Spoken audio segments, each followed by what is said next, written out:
This video is over L'Hopital's rule. L'Hopital's rule is one of my favorite things. It is for limits, and I know some of my calculus students did not love limits at the first of the year, but hopefully by this ending part of the year you do like it pretty well. When we look at this, we're going to be looking at a limit of usually something that's fractional or can be made into a fraction. So when can we use L'Hopital's rule? Well, we have to have an indeterminate form. And if you remember this, it means that when you plug in a number, you either get 0 divided by 0, or you get infinity divided by infinity, because neither of these ideas is perfectly explainable. So it's called an indeterminate form, and it leads us to L'Hopital's rule. And L'Hopital's rule is this: if you have an indeterminate form, when you're working a limit problem, you can take the derivative of the top part and the derivative of the bottom part separately, and then you can try taking that same limit again, and you can get an answer from that. That's not a 0. That's just my answer box. Okay, so that's really all there is to it. As long as you have an indeterminate form, derivative top, derivative bottom, try it again. So let's look at some examples. We've done this one before, long time ago, back in the fall. So if you try to plug in 0, you get sine 0 over 0. Sine of 0 is 0. So this is indeterminate. So this means, yay, we can use L'Hopital's rule. So we're going to do the limit as x approaches 0 of the derivative of sine x, which is cosine x, divided by the derivative of x, which is 1. So now let's plug in 0.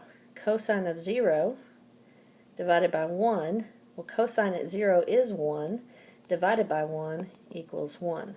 So a limit that was difficult to solve before, now we know with L'Hopital's rule, we just take the derivative of the top and the bottom, and there you've got it. This limit's going to be 1.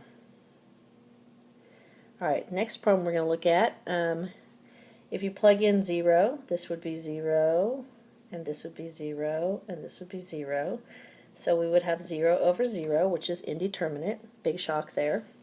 So I'm going to take the limit as x approaches 0. Sorry, my limb's not working very good. And I'm going to take the derivative of the top, which is 2 minus cosine x, divided by the derivative of the bottom, which is 1. So now I have 2 minus cosine 0 over 1. So that's 2 minus 1 over 1, which is 1. 2 minus 1 is 1 over 1 is 1. So it's a really straightforward process. Hopefully you'll remember your derivatives of sine and cosine again. And let's try another one.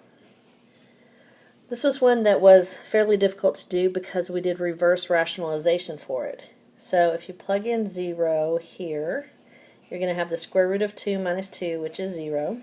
If you plug in 0 here, you're going to have 2 times 0, which is 0. So let's use L'Hopital's rule. First of all, I'm going to have the square root of 4 plus x.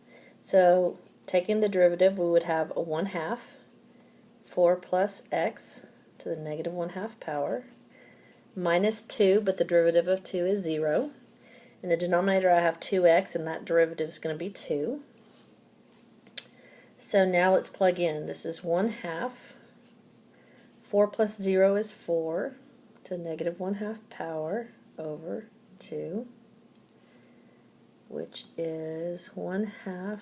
4 to the negative 1/2 power. The 1/2 means square root, and the negative means flip it, so it's 1/2 times 1/2 divided by 2. So that's going to be 1 over 4 divided by 2, which is going to be 1 over 8.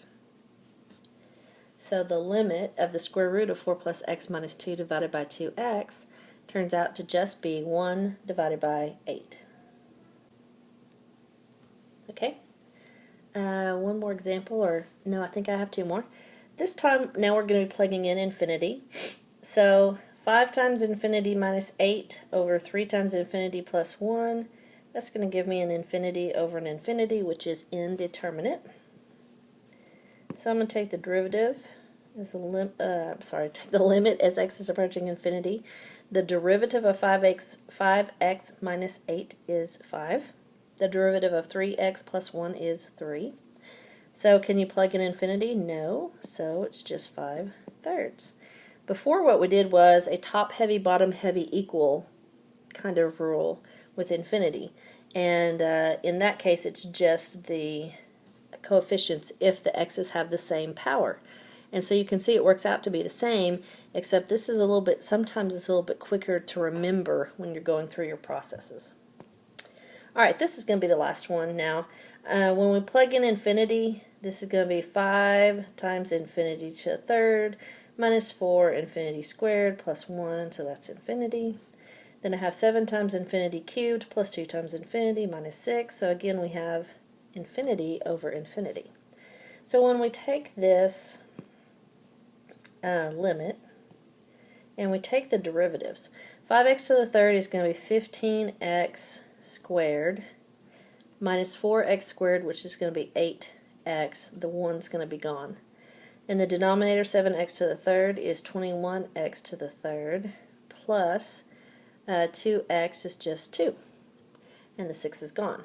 Now, if you're looking at this, the infinities are still going to be there. It's still going to be an infinity over an infinity. Because first of all, this should have been 21x squared. Because if you plug infinity in all of these cases, we still have infinities. So what do? Well, you still have an indeterminate form, so let's just do it again. So the limit as x approaches infinity, 15x squared becomes 30x minus the derivative of 8x, which is 8. 21x squared becomes 42x, and the 2 is going to be gone. And looks like we're going to have another infinity over infinity situation. Okay, so let's do one more time. The limit as x approaches infinity. The derivative of 30x is 30. The 8's going to be gone. The derivative of 42x is 42. 30 over 42 will reduce to 5 over 7. And so this limit is 5/7, which also happens to be the ratio of the leading coefficients up at the top. So that's how you do L'Hopital's rule, and it's short, fast, and easy, and I have a worksheet for you to practice.